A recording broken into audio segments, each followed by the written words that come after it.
she's lying, can't lift her head. There's this steaming hot cup of coffee, and then there's this yogurt opened, just plonked down, and she's just lying there. And me and my brother sitting looking at each other going, is this actually happening? So in she goes back in again after about 10 minutes, and I says to her, I says, what did you leave that there for? I says, was my mum supposed to get up and get that herself? I went, my mum can't move. She went, oh no, she says, I was letting it cool, we burnt her. And I went, what? And she went, oh, we burnt her with soup. That's what happened to her throat.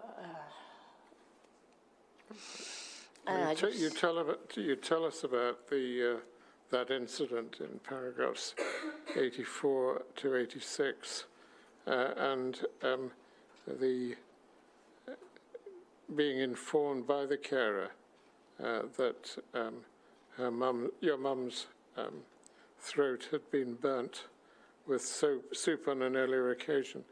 Was that the occasion they get the doctor out for a sore throat, yeah. But they didn't elaborate on the sore throat to us. Didn't tell me they'd burnt her. They just said Mum had a sore throat, and I thought, like everybody else, it must be a COVID symptom. With a sore neck, sore throat. I never for a minute thought that somebody burnt Mum. But I need to go, I cannot sit here and watch this. And I said to my brother, can we not just pick her up and go? Can you not just lift her? He went, we can't. And I went, please. I went, because how can we not just take her away? It was the fact I was going to have to leave and leave her there still. Even finding out that they'd just burnt her, I just thought, I'm leaving you here with them. In paragraph 72, you tell us that she had said that the doctor had told her that she wouldn't make it. She says to me, the doctor says I won't make it, hen, that they'll leave me in the ambulance, and then I'll have to get into triage if I even make the ambulance journey. And what did you feel? What did you feel about that? Pain, anger, scared, most of all frightened, because I knew that then that was just, I knew then what I knew, and when I seen her, and she was just so resigned, and that wasn't my mum. My mum would have said to him, get me effing out of here, now. Yeah. I think you took the view that by making these comments to your mum, as you say in paragraph 73, you thought they were terrorising her. Aye.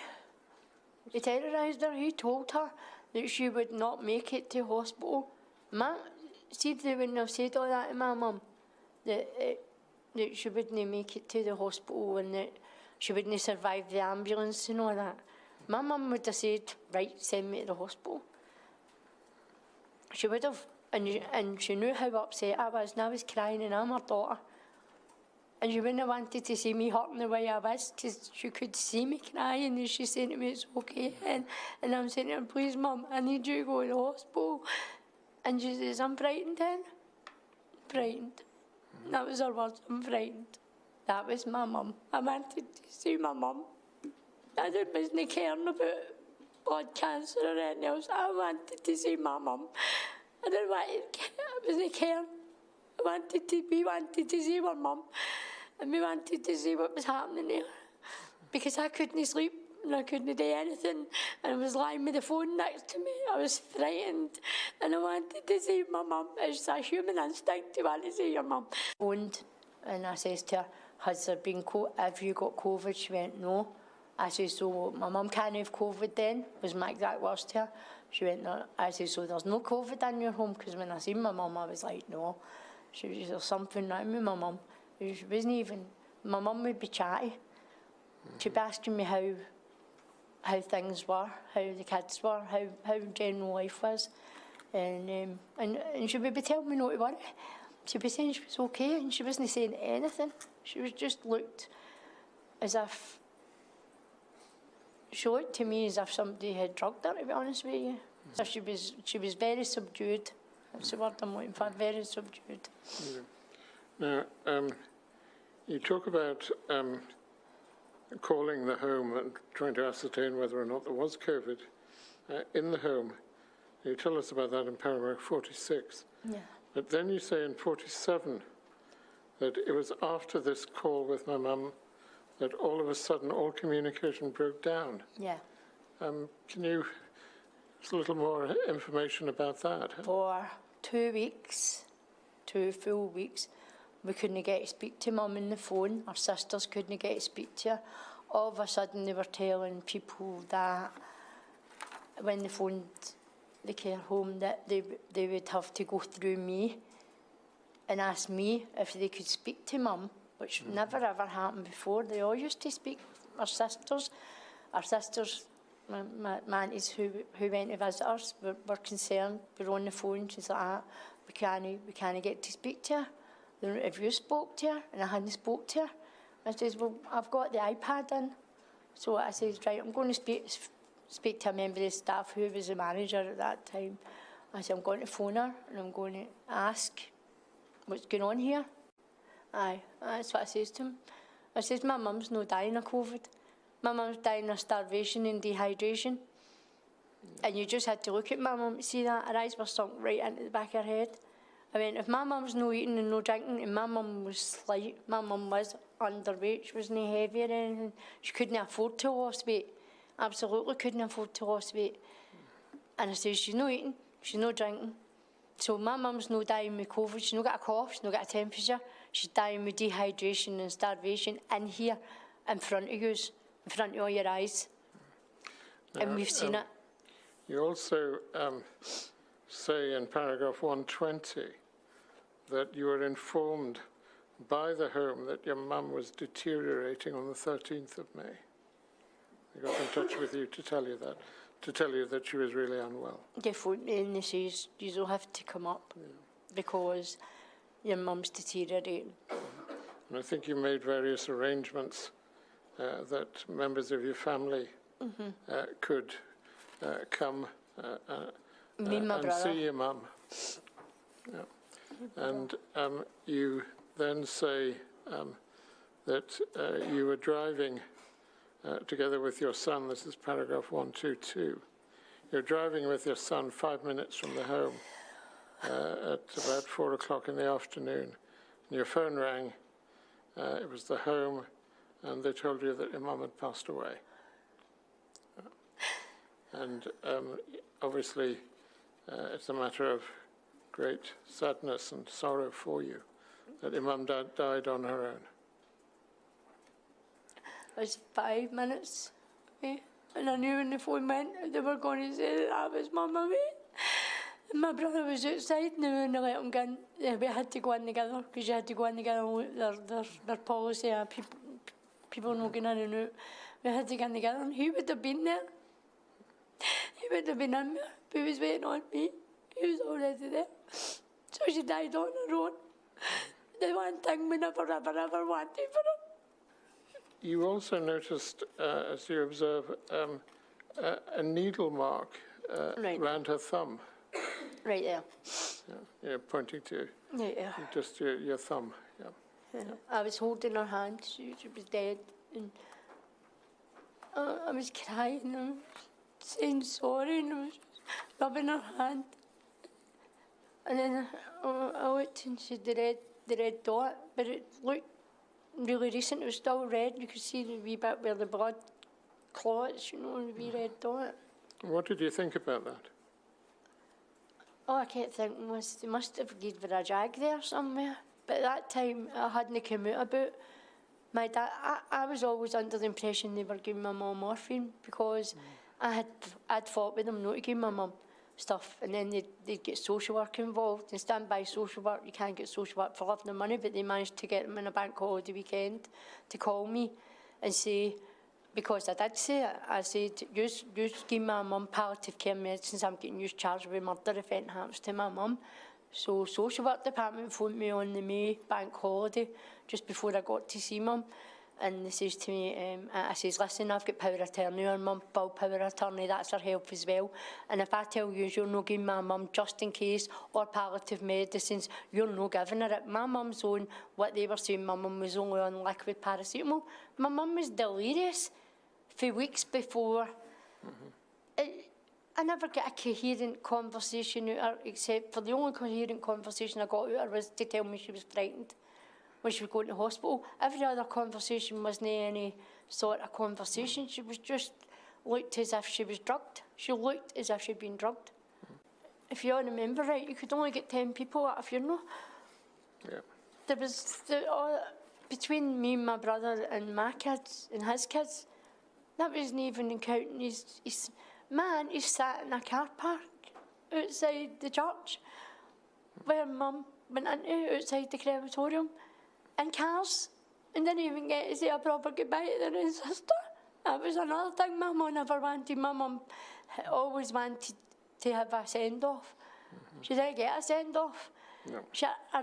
We had to pick between our brothers and sisters who would actually get in to the actual, to get her cremated. It was the most horriblest thing ever. It was a bad enough time, and I didn't want to put anybody else through any more pain. They were all hurting, and they were saying, you can't bring her back, it doesn't matter what, and all these kind of things, because people were grieving. I was grieving and angry.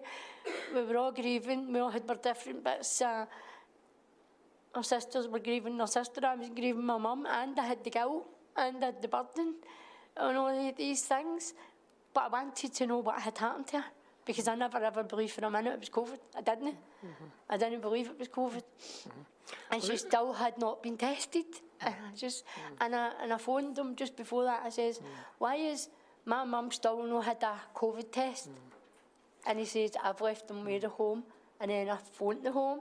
I says, have you got mum's COVID test? Has it come back yet? She went, oh no, there was something wrong with the last one.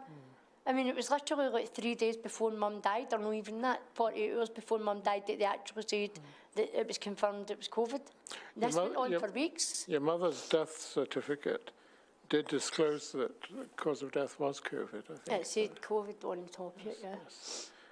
You tell us about the funeral, and I don't think there's... everything you've said so far is really incorporated in paragraph 131. You were, if you look at paragraph 130, you have some concern that some treatment that you had had the same mark. Injection mark in the same location. Exact same. I couldn't believe it.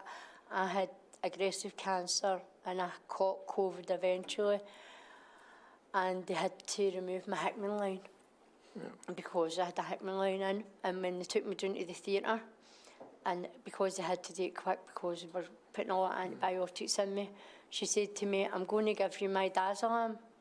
And I went, no. She went, yeah, because we can't give you an anaesthetic then, so I'm going to give you my Dazalam, just a wee bit, so that we can get this out, because I had to take my Hickman line out. And she gave me it there. And it was the exact same mark on my, exact same place it was on my mum, and the exact same mark was left on my finger. And I kept looking at it going, that's the exact same as where mum, because I had always been under the impression, I thought by palliative care medication they thought morphine. And I was thinking, where were they getting all the morphine? I didn't know whether they were getting it orally, because they didn't actually ever say what they didn't even tell me it was palliative care. They said it was just in case medicine. And when I challenged them on it, and when as you said, when I was angry, and I says to them, just were meant to be putting a ring round these homes to protect them. And she says to me, we're trying to do a ring of protection. This is what we've been meant to do. And I says, no, this is not a ring of protection you have put around these homes. This is a burning ring of fire you have put around all these homes. And she says to me, you can't say stuff like that. I says, I can. Because I'm watching it, and I'm watching it burning. and I'm going to have to carry the scars along with every other relative, the same as me, that's going to have to carry these scars till we burn, because that's what happened. You also ask that there should be honesty. There should be an acknowledgement that things could have been done better, Yeah. and also an admission that parents were not treated well. No, And those are some of the things that you would want the inquiry to take notice we of. all need honesty, because I'm not the only family going through this, sadly. There's a lot of us. But we all need to hear answers. We need to hear people saying that they made the mistakes, that mistakes were made, because we're living and blaming ourselves. But we weren't allowed that. We weren't allowed to do anything. We weren't allowed to interact. We were deprived, and the people. My mum was deprived of everything that's natural. A cuddle, a hug, time. She was deprived of all these things, and they're hard for us. It's hard for me every day, because I think, what was she thinking? Because she had capacity. I used to wish my mum didn't have capacity. I did. I used to actually wish, I wish she didn't know what was going on, but she knew all of it right up until she died. She knew every single thing that was going on. She might have been weak and she might have been whatever, but my mum knew. She knew every bit of thing that was going on when about her. She knew we were there. She was trying to talk, but she was just so tired and so weak that she just couldn't.